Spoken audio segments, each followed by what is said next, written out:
¿Qué tal, compañeros? Esta semana nos toca iniciar en literatura un nuevo bloque de trabajo, un nuevo tema, que es sobre el género didáctico. Bueno, específicamente la unidad se llama el ensayo literario. Sin embargo, para poder abordar ensayo literario, lo primero que tenemos que hacer es abordar el género didáctico de manera general, y ya de ahí nos vamos a desprender al más importante de sus subgéneros, que es precisamente el ensayo. El género didáctico es considerado como el centauro de los géneros. Esta frase es del gran ensayista mexicano Alfonso Reyes. Él se refiere específicamente al ensayo, pero yo lo incluyo también en el género completo porque es un género híbrido que incluye manifestaciones de muchas otras, digamos, ramas de la literatura, que incluye manifestaciones de otros géneros. Por eso es que hay algunos autores que no saben cómo organizarlo, que lo colocan sus obras en el género épico, o en el género narrativo, o en el género lírico, en el género dramático. Por eso surge como género tal cual tiempo después de los grandes géneros clásicos.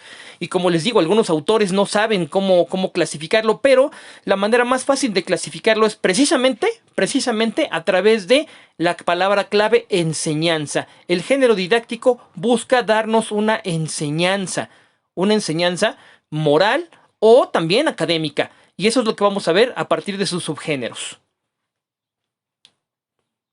¿Cuáles son los subgéneros didácticos más importantes? Bueno, el ensayo, como no, pero vamos a dejarlo aparte y ahora vamos a hablar de la biografía, la crónica, la oratoria o discurso, la epístola, el tratado, la fábula, la novela didáctica, el poema didáctico, el artículo, y hay muchos más, hay otros más, pero estos son los más importantes.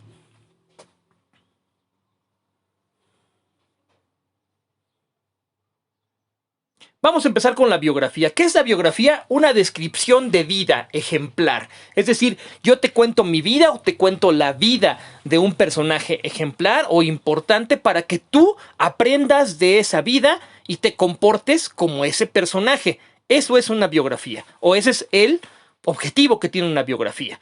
Darte un ejemplo de vida.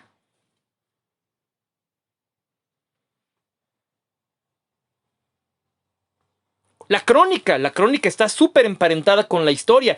Ya les había yo dicho que la historia, en términos, digamos, de su origen, es un género literario. Es la narración de hechos importantes para hacer de esta misma historia o de los sucesos importantes del pasado maestra de la vida. O sea, la historia te va a enseñar cómo vivir.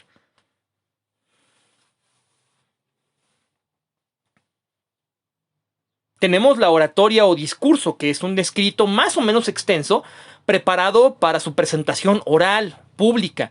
Aborda una idea y la defiende. Trata de convencer al público de que esa idea es verdadera, de que esa idea es conveniente. Trata de ganar adeptos, convencer. Eso es la oratoria, ese es el discurso oral.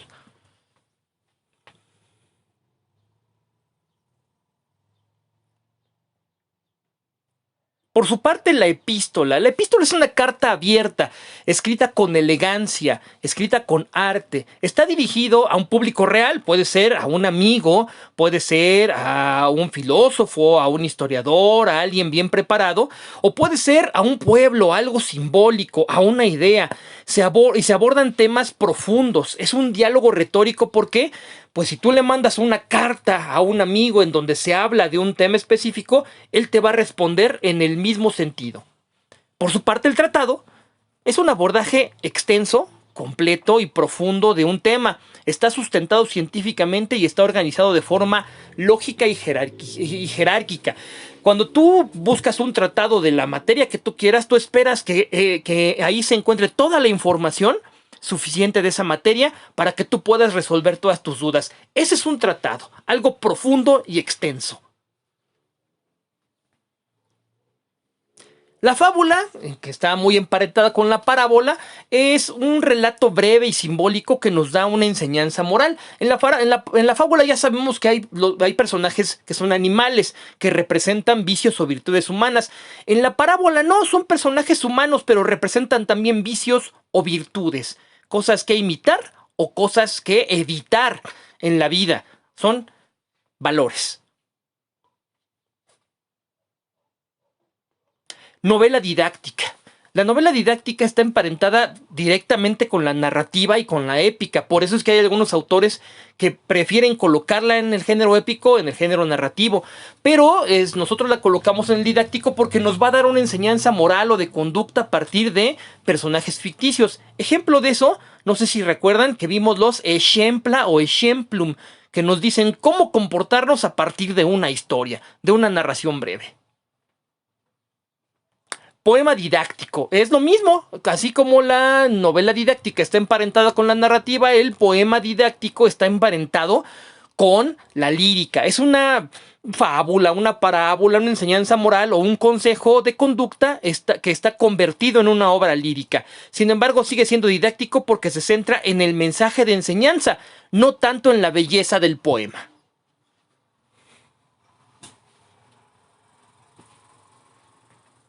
Artículo. El artículo es el abordaje de una noticia, de un suceso o un asunto particular que suele ser cotidiano, contextual, que incluye una postura personal del autor. Normalmente el autor es periodista o es crítico literario o tiene alguna profesión relacionada con la enseñanza o la crítica de algún tema en específico.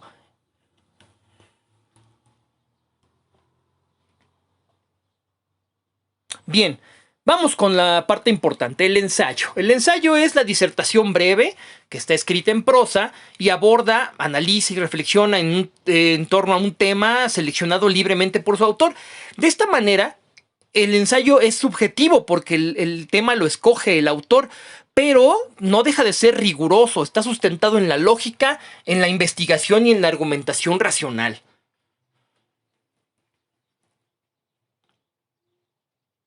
¿Cuáles son los tipos de ensayo? Hay dos clasificaciones. Por su estructura, los ensayos pueden ser deductivos o inductivos. Deductivos cuando se plantea primero una idea general y de ahí se va particularizando en ejemplos que refuerzan esa idea. O inductivos cuando se comienza a partir de los ejemplos y se concluye reforzando una idea general. De acuerdo a su enfoque, están centrados en el contenido y entonces pueden ser históricos, filosóficos, científicos, literarios, o en el estilo y entonces pueden ser irónicos, pueden ser informativos, críticos, confesionales, etc. ¿Qué tengo que hacer para elaborar un ensayo? Hay 4 pasos básicos. El primero es que hay que elegir un tema en el cual seamos buenos. En esto tiene que ver el intelecto. Un ensayista tiene que ser una persona inteligente. Después tiene que haber una investigación y documentación con rigor científico. Después hay que hacer un esquema general o de la estructura de la obra, lo cual requiere retórica. Y al final, la redacción, lo cual requiere un conocimiento profundo de la gramática. La estructura general de un ensayo, por lo tanto, tiene 3 elementos. Plantea una tesis, es decir, el planteamiento de un problema. Después se debate ese problema con ideas contrarias y finalmente se llega a una conclusión. Estos son los 3 pasos de la dialéctica: tesis, antítesis, síntesis.